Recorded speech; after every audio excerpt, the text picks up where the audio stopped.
The moment you said goodbye, when was it exactly? Not the biological moment. That one has a timestamp, a death certificate, a number on a line that says the body stopped. The moment you said goodbye.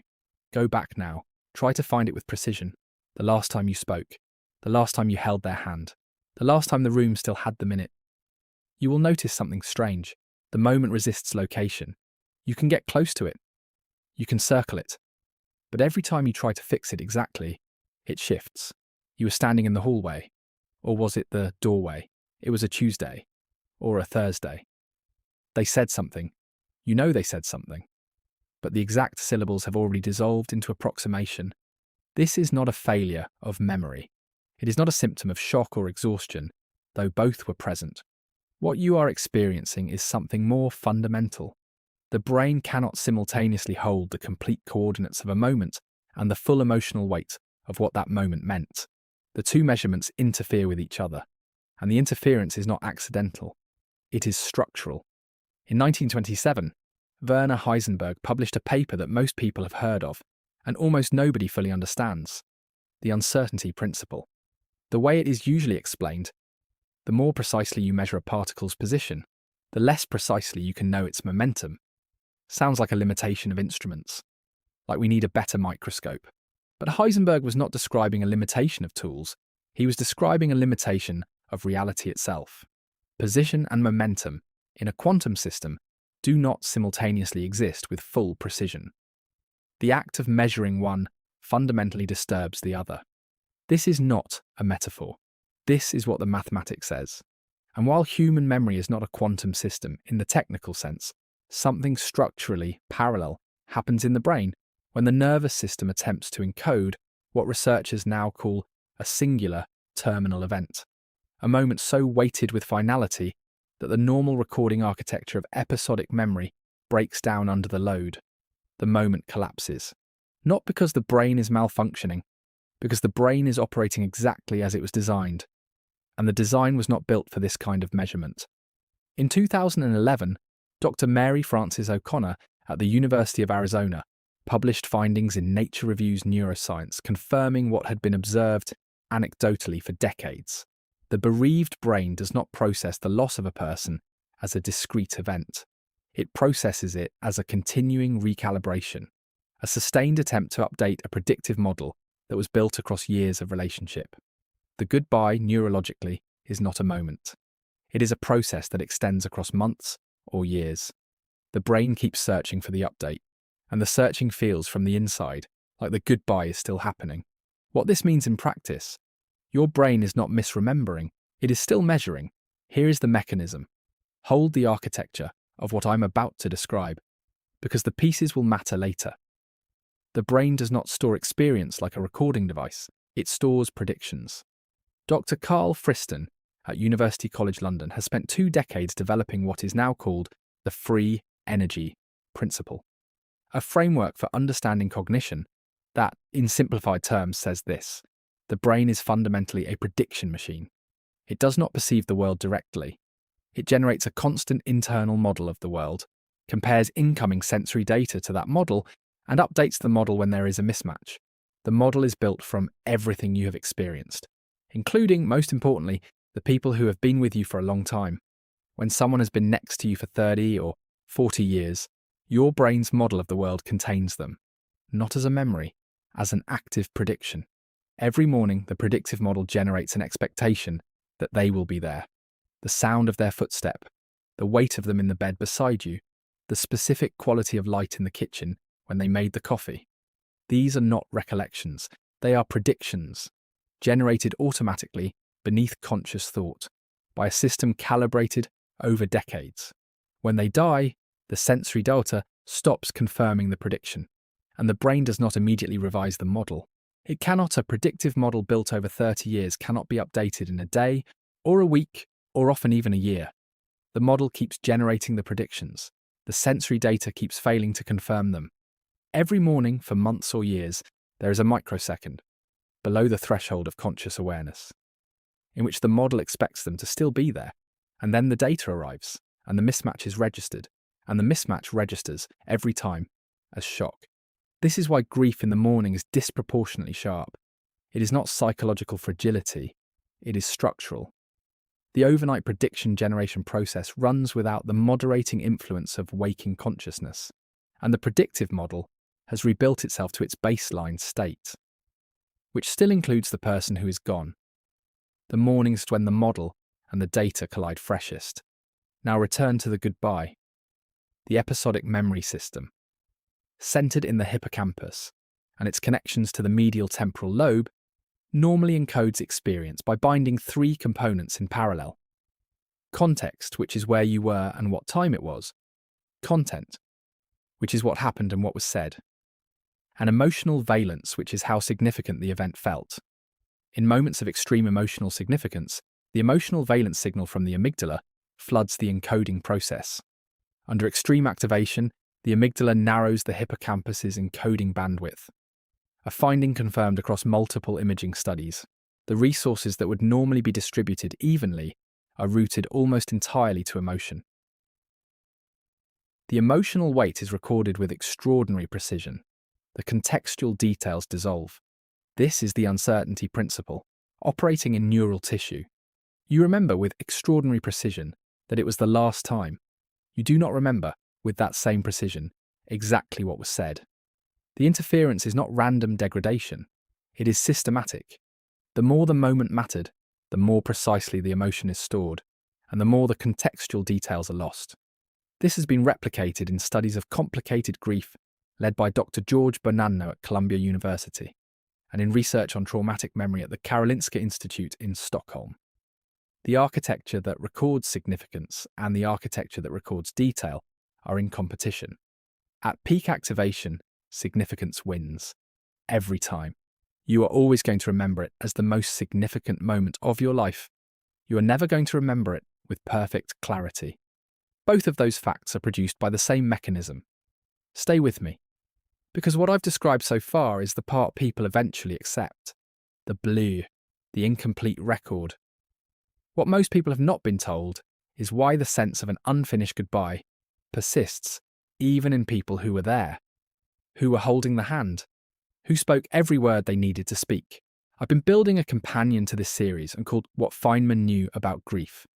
For several months now, it connects these mechanisms across all of the episodes into something a single video cannot hold. The link is in the pinned comment below.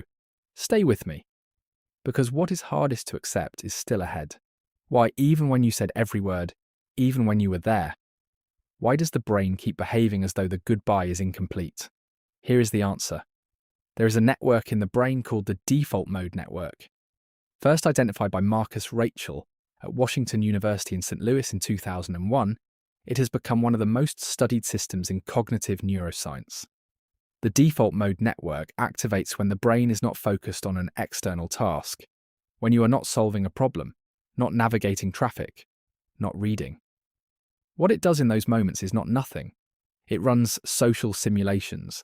It generates internal representations of the minds of individuals who matter to you, their likely responses to situations, their imagined presence, their voice as it might comment on something they never witnessed. For a person you have loved for decades, the default mode network has built an extraordinarily detailed internal model. Researchers at the Max Planck Institute for Human Cognitive and Brain Sciences have demonstrated using functional MRI data that the default mode network's representation of a long-term, intimate partner occupies a portion of the self-representation network. The person is not encoded simply as other. They are encoded as partially constitutive of self. The neural boundary between the representation of your own identity and the representation of the person you have loved has, over decades, genuinely blurred. This is detectable in a brain scanner. It is not metaphor. What this means for the goodbye is this: you cannot say goodbye to a portion of yourself. The default mode network does not have a mechanism for that. It can update its social model. It can register the absence of sensory confirmation, but it cannot delete the representation.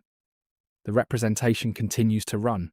The default mode network continues to generate the internal presence of the person, not as hallucination, not as delusion, as active simulation. The same simulation it has been running for 30 years. And the simulation does not terminate when you speak the words aloud. The goodbye you said and the goodbye the brain is still having are running in parallel. The verbal linguistic system produced an utterance. The predictive model, the default mode network, and the autonomic nervous system were still generating the person's presence at the same moment. Those are not the same event, and the nervous system knows the difference. This is why people who were fully present, who spoke, who held on, who said everything, still feel in the months and years that follow that something remains unresolved. It is not a cognitive error. It is the brain continuing to operate correctly in a situation it was not designed to resolve.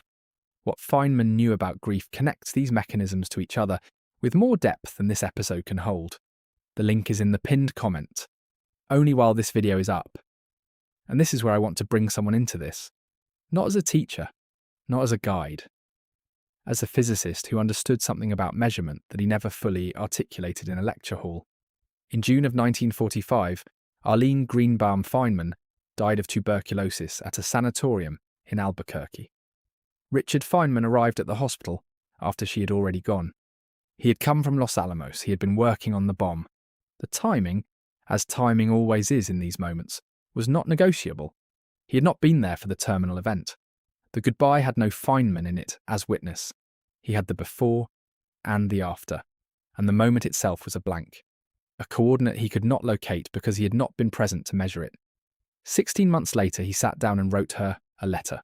He was a physicist of extraordinary precision. He had spent his life developing tools for describing what happens at the level of quantum interaction, at the scale where particles do not have definite positions, where measurement and phenomenon are inseparable, where the most honest description of a system requires acknowledging that multiple states exist simultaneously until observation forces a resolution. He knew, at the level of his mathematical intuition, that reality does not simply exist to be observed. Reality and observation are entangled. The observer is never outside the system, and so he wrote to someone who could not read it. He wrote as though the entanglement continued, as though the simulation his brain had been running of Arlene, the predictive model built across their years together, the default mode network's internal representation of her thoughts and voice and responses, as though that model had as much claim to reality as the body that had stopped, which, from a certain neuroscientific perspective, it did. The internal representation was still running. The predictions were still being generated. The goodbye was still being had by the systems that had loved her, in parallel with the external world that had moved on. He wrote about loving her. He wrote about not knowing how to stop. And then, at the end, the postscript.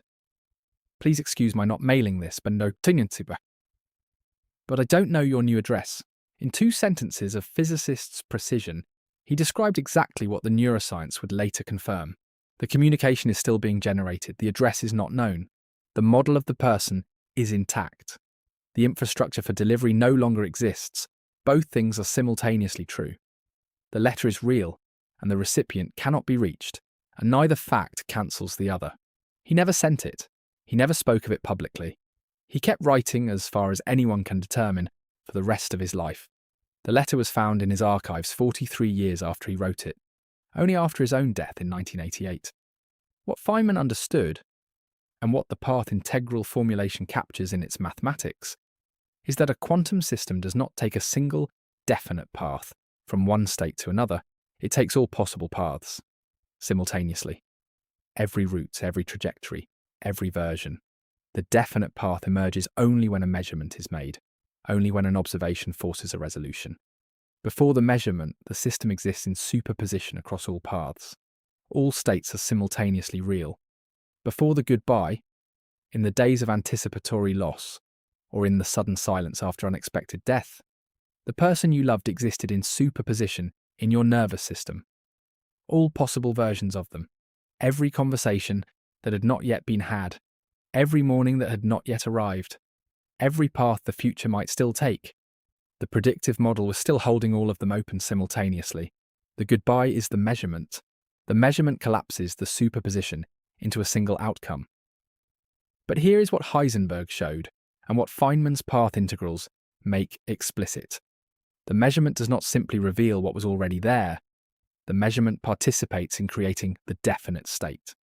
The act of observing and the thing observed are not separable. You cannot make a measurement from outside the system, because there is no outside the system. You are in it. You are always in it. This is why the goodbye cannot be made complete. Not because you are not present enough, or articulate enough, or emotionally available enough. Because a goodbye is a measurement of a system you are part of, and the measurement changes what it measures. The goodbye you made collapsed the superposition into one path, but the person was not one path. They were all paths. And the default mode network, which was built on all those paths simultaneously, registered the collapse and kept running the others anyway. The grief is the other paths continuing, not as error, not as the mind failing to accept a truth, as the system behaving exactly as it was built to behave by decades of loving a particular person with a particular nervous system. The representation is still running because it was built well, because the person was real enough and present enough in your neural architecture to keep generating predictions even after the source of the data has been removed. Gone from reach and gone from existence are not the same thing. Your brain has always known this. It has been trying to say so in the only language it has, which is sensation and the presence of a voice in a quiet room and the half-second of expectation every morning before the mismatch arrives.